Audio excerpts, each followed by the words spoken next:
Hi everybody, my name's Jason. I'm Caden. I'm Jaden. And we are the Yahuwah and the Torah channel, and we thank you very, very much for being a part of our little reading here. We are family sitting out in the middle of a jungle with our new upgraded old table. And so we found an old table that we had in the back. We brought it out. It's a little bit bigger. So there's more chairs for all of you. So guys, scoot in tight as we read from the Yah Scriptures from the book of 2 Kings. Now, fellas, how you guys doing? Good. Everyone alive? Yeah, I'm here. Everybody kicking? Yep. You guys excited to be here? Yeah. Everyone just zipping, ripping. Okay, guys, what you guys are looking at right here is you are looking at the life of Yisrael. This is the beginning of the kings of Yisrael during the days of Saul, Ishbosheth, which is an intermediary between Saul and David, and Solomon. And you also had all of this. Now, what you're looking at right here is you're looking at the northern kingdom, which is on the right, or excuse me, you have the northern kingdom, which is on the right here, and then you have the southern kingdom, which is on the left. Judah and Benjamin were the southern kingdom, and the northern kingdom were the rest of the 10 tribes. Now, what our family believes is we believe that the laws, statutes, and commandments that are found in Genesis, Exodus, Leviticus, Numbers, Deuteronomy are the guideposts for life. They are the rules and regulations and everything that we should be following. And it's the same thing that all of these folks back in this day were supposed to be following. Our Creator said, look, I will give you a set of doctrine. And if you want to observe this doctrine, you will be called a Hebrew person. You will be a person of Israel. And if you don't, then you will be out of covenant. You will be a Gentile. And there is no house of Gentile anywhere. And so the laws, statutes, and commandments are very, very good things. They are amazing things. Caden, will you please pet the dog? They are amazing, good things. And when we obey them, when we walk in them, then our Creator will bless us and He will bless our family. But if we don't walk in them, then we will have issues like these guys had all throughout their entire kingdoms. Now, these are all the kings that came through here, and we're almost to the days of captivity. Jade, will you please give us a quick recap of what some stuff to get us caught up to where we're at? We had Solomon sinning. His son took over Judah, and when his son took over Judah, they split into two different, basically, kingdoms. There was Kingdom of Israel, Kingdom of Judah. Kingdom of Judah was ran by the lineage of David, and then Israel was by who appointed. It was like Ephraim at one point and Jeroboam, but they sinned, and then they got down to Achab and Jezebel, and just keeps getting worse. Every king, they get down there, and they just keep sinning and doing more evil inside Yahuwah. Then Judah's doing the exact thing. Once in a while, they'll get a good king. They'll serve Yahuwah. They won't do it 100% and getting rid of the idols, but they'll do better than the rest, but they're still sinning. And they have been getting attacked recently and basically going to war with all the nations because Yahuwah is sending them against them for their sin. Yeah, and we are down here. We're almost to the end of the technical life of 10 tribes, the northern tribe of Yisrael. All of these guys are about to get taken into captivity. So it's, for us who's been reading through this for a long time, this is a big deal that we're seeing right here. And so let us begin, and here we are. And guys, we're reading out of Yah Scriptures. Yah Scriptures is the greatest English translation that you will ever find. I'm sorry for my dog. Jade, will you please pet the dog as well? Okay, whatever it takes to keep Leo from barking. Okay, Yah Scriptures, guys. This is available right now for every Scriptures that is sold. You were able to get one into a brother or sister into chains into the United States.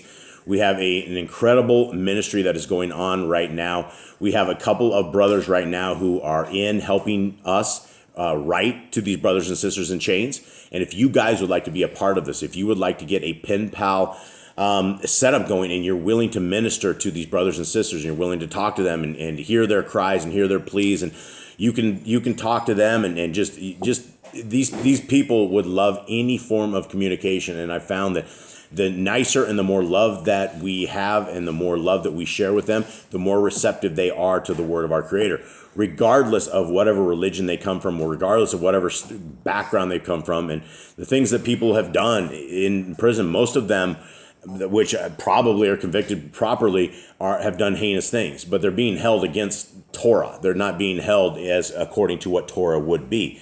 Our laws, statutes, and commandments are the only thing that we have that we can understand. And the way these guys are being held, it's no such thing. So as we begin into this, Yah Scriptures, you can get the free version of it at yahscriptures.com. There's a Google app, there's a PDF, there's all sorts of other stuff along with it as well. And so it's all free of charge. And if you guys would like to help support this ministry, we would love to. Okay, 2 Kings 16. In the 17th year of Pekach. Hold on real quick, guys. All right, let's try it again. In the 17th year of Pekach, son of Remel-Yahu, as Akaz, son of Jotham, sovereign of Yehuda, began to reign. Akaz was 20 years old when he began to reign, and he reigned 16 years in Jerusalem. And he did not do what was right in the eyes of Yahuwah, his Elohim, as his father David had done. But he walked in the way of the sovereigns of Yisrael, and he also made his son pass through the fire, according to the abominations of the Gentiles, whom Yahuwah had dispossessed before the children of Yisrael. Now, you guys might say I'm a bad dad, but I've never sent you guys through the fire. So this guy sent his kid through the fire, as you guys can see, which is what is he doing? Sacrifice children Moloch. Yeah, but what is he breaking? To Torah? Torah. What is the commandment? Don't put your children in the fire. Don't offer your kids up to Moloch, right? Don't send your kids off to Moloch. And so homeboy, for whatever reason, made his son pass through the fire. So I don't want to hear anything about bad dads anymore, right? Because we're still here. And he slaughtered and burned incense on the high places and on the hills and under every green tree. Then Retzin, sovereign of Aram, and Pekach, son of Remli-Yahu, sovereign of Yisrael, came up to Jerusalem to battle, and they besieged Akaz, but were unable to overcome him. At that time, Retzin, sovereign of Aram, recovered Aelith for Aram, and drove the men of Yehuda from Aelith. And the Edomites went to Aelith, and have dwelt there to this day. Now, do you think the Edomites are still to this day, or is it to this day during the days of kings? This was being written. Things have changed since those days. Okay, and Akaz sent messengers to Tiglath-Pileser, sovereign of Ashur, saying, I am your servant and your son. Come up and save me from the hand of the sovereign of Aram, and from the hand of the sovereign of Yisrael, who is rising up against me. And Akaz took the silver and gold that was found in the house of Yahuwah, and in the treasuries of the house of the sovereign, and sent it as a present to the sovereign of Ashur. Was this the right way to do it? Nah, man, you don't take it from the house of Yahuwah. Well, this is a thing. So, break down what's happening here. Do you know? Anyone? Kate, are you with me?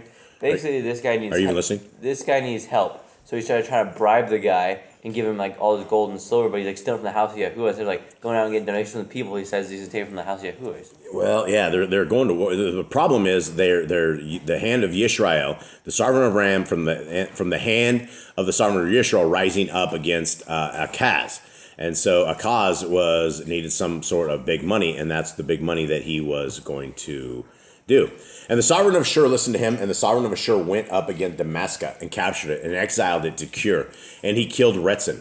And sovereign Akaz went to meet Tiglath-Pileser, sovereign of Ashur, at Damascus, and saw an altar that was at Damascus. And sovereign Akaz sent to Uriah the Kohen a sketch of this altar and its pattern, according to all its workmanship. All right, continue on. And Uriah the Kohen built an altar according to all that sovereign Akaz had sent from Damascus. And Uriah the Kohen made it before sovereign Akaz came from Damascus. And when the sovereign came from Damascus, the sovereign saw the altar, and the sovereign approached the altar and made offerings on it. And he burned his burnt offerings and his grain offering, and he poured his drink offering and sprinkled the blood of his peace offerings on the altar. And the bronze altar, which was before Yahuwah, he brought from the front of the house, from between the new altar and the house of Yahuwah, and put it on the north side of the altar. All right, does anyone understand what anything is going on?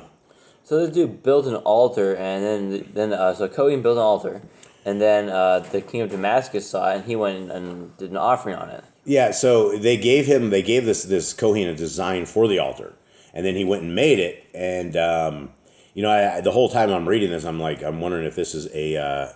Sorry, my thing just switched. Where are we at? 16. Mine's too. 14. But we're on 15 now. And so, as I was reading this, I'm like, man, is this ordained by the creator of the universe? One Kohen is able to do this. And it's probably better than at least not a Kohen doing it. So continuing on. And sovereign Akaz commanded Uriah, the Kohen, saying, on the great altar, burn the morning burnt offering, and the evening grain offering, and the sovereign's burnt offering, and his grain offering, which the burnt offering of all the people of the land, and their grain offering, and their drink offerings, and sprinkle on it all the blood of the burnt offering, on all the blood of the slaughtering, and the bronze altar is for me to inquire by. And Uriah the Kohen did according to all that Sovereign Akaz commanded. And Sovereign Akaz cut off the side panels of the strands and removed the basins from them. And he took down the sea from the bronze oxen that were under it and put it on a pavement of stones. Now, you guys remember this? Where's this? Yeah, this is in the temple. This is Solomon's stuff, isn't it? Yeah. I think this is because he had that bronze sea. He had the bronze oxen thing. Isn't this and in the sea. temple? I think it was. And the covered way which they had built in the house for the Shabbat, and the sovereign's outer entrance, he took it from the house of Yahuwah because of the sovereign of Ashur. And the rest of the acts of Akaz which he did, are they not written in the book of the annuals of the sovereigns of Yehuda? So Akaz slept with his fathers and was buried with his fathers, in the city of Dawid. And Kiziyahu, his son, reigned in his place. And then you should stop appeasing all the people and giving away Yahuwah's house. Yeah, it was interesting here. We're so close to these guys going into captivity. Isn't Asher the ones that take him captivity? I think they go into Assyria. Yeah, so they're taken into a captivity, Assyrian captivity, and so this is the final times in this. And so, guys, we are heading into a preparation day. Today is a preparation day. The book of our Creator says that today is the day that we cook. Today is the day that we seed. Today is the day that we get all of our stuff ready.